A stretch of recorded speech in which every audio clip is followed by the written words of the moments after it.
मोर प्रिय छात्र छात्री को ईडीएन टेक यूट्यूब चैनल रे स्वागत। आज वीडियो टॉपिक रे आमे आलोचना करिवा plus two second year arts stream रो इलेक्टिव सब्जेक्ट पॉलिटिकल साइंस रो प्रथम पाठ गणतंत्र शासन विषय रे। तबे वीडियोटी को प्रथम और शेष पर्यंत पूरा देखंतु। जदि कोनोसी डाउट थाए ताको सजेशन करी कमेंट रे लेखंतु एवं वीडियो मध्य रे जहा किछि आलोचना करा जिवो ताकू मध्य तुम माने निज खाते रे टिपी नियंतु। तेज चलतु आज वीडियो टॉपिक गणतंत्र रो अर्थ कौन एवं विभिन्न राजनैतिज्ञों मतरे गणतंत्र शासन रो संज्ञा कौन अटे से सब विषय आलोचना करिबा। गणतंत्र रो अर्थ बुझिबा पूर्व आमे प्रथमे टिके नजर पकई नेबा जे बहु वर्ष पूर्वे लोक माने किभली शासन व्यवस्था रे शासित हेउथिले एवं किए सेमानंकु शासन करुथिला। तबे मु जदि तुम मानंकु प्रश्न पचारिबी जे आगो कालर लोक माने कहा द्वारा शासित हेउथिले तबे तुमे माने निश्चय उत्तर देबो जे आगो कालर लोक माने राजा मानंक द्वारा शासित हेउथिले। ठीक उत्तर अटे। राजा माने निजर निर्दिष्ट राज्य गठन करी सेठाकार प्रजा मानंकु शासित करुथिले।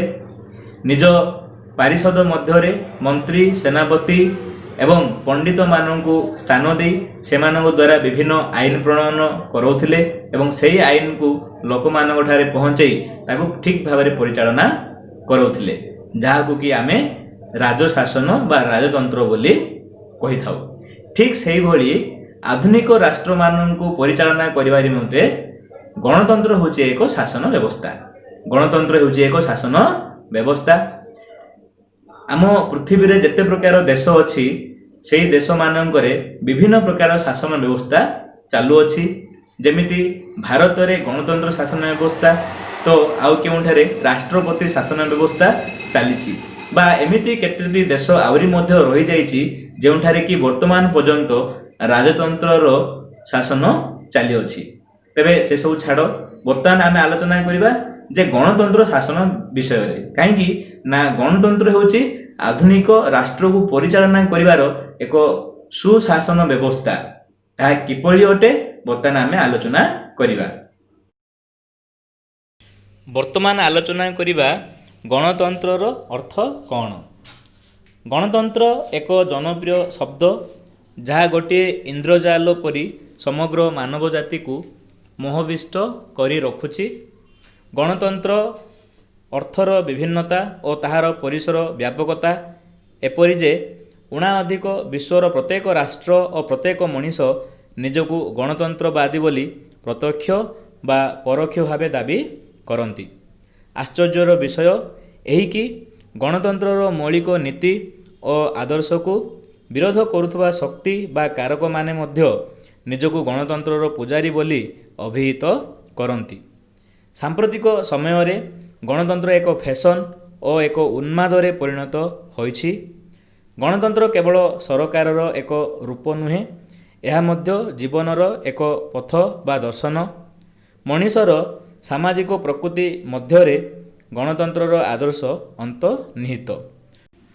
तबे एठारु आमे एही सिद्धांत रे उपनीत हो पारिबा जे प्रकृत रे बा वास्तव रे गणतंत्र होची आधुनिक राष्ट्र माननकु परिचालना करिबा निमंते एक उत्तम शासन व्यवस्था।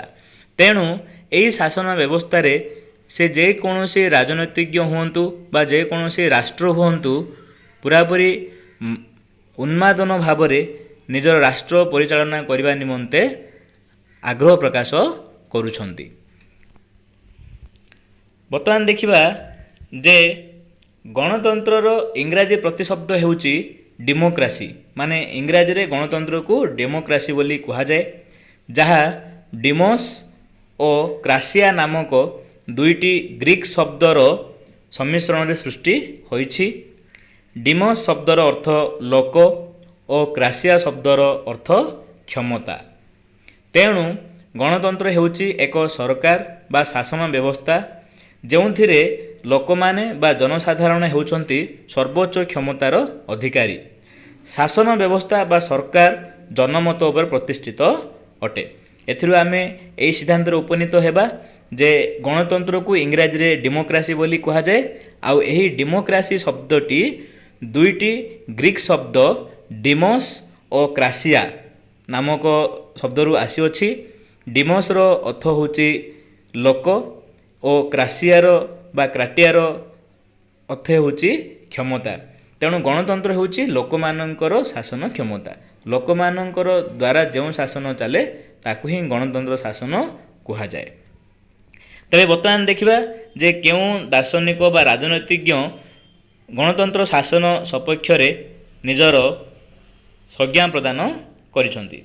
फरासी दार्शनिक रूसों चिंताधारा अनुसार गणतंत्र रे जनमत बा जनतार बाणी को ईश्वर बाणी सह समान बोली विवेचना करा जाए, जहाँ कहा जाए इंग्राजी रे भक्स पपुली भक्स देई।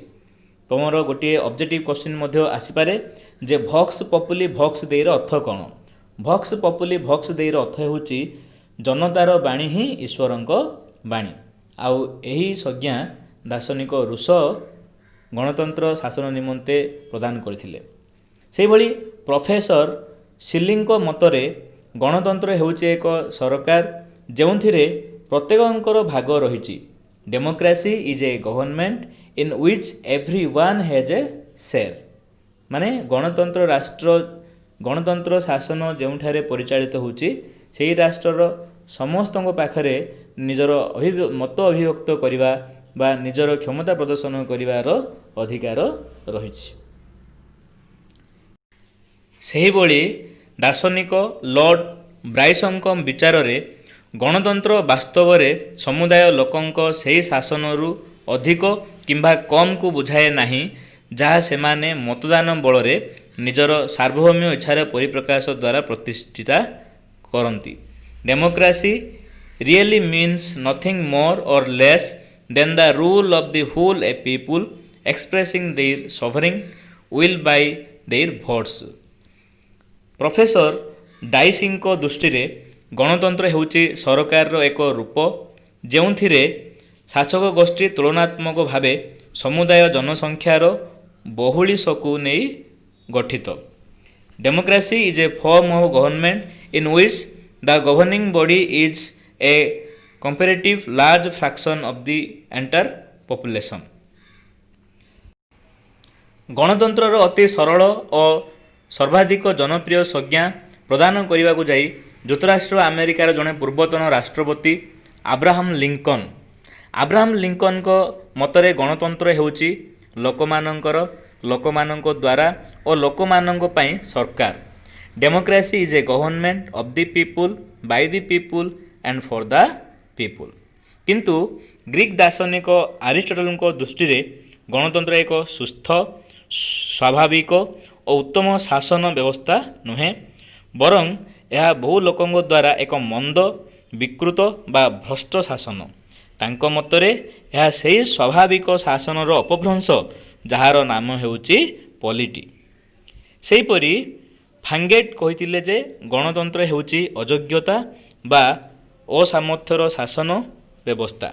Democracy is the cult of incompetence. तेबे ए सबु थिला आमर विभिन्न दार्शनिक मतरे गणतंत्र शासन सपक्ष एवं विपक्ष संज्ञा सबू। आद्य अवस्था गणतंत्र मुख्यतः एक राजनैतिक सिद्धांत बा तद्रूपे विवृत हेउथुला। समयक्रमे यह सामाजिक अर्थनैतिक और नैतिक दिग को परिव्यक्त कला।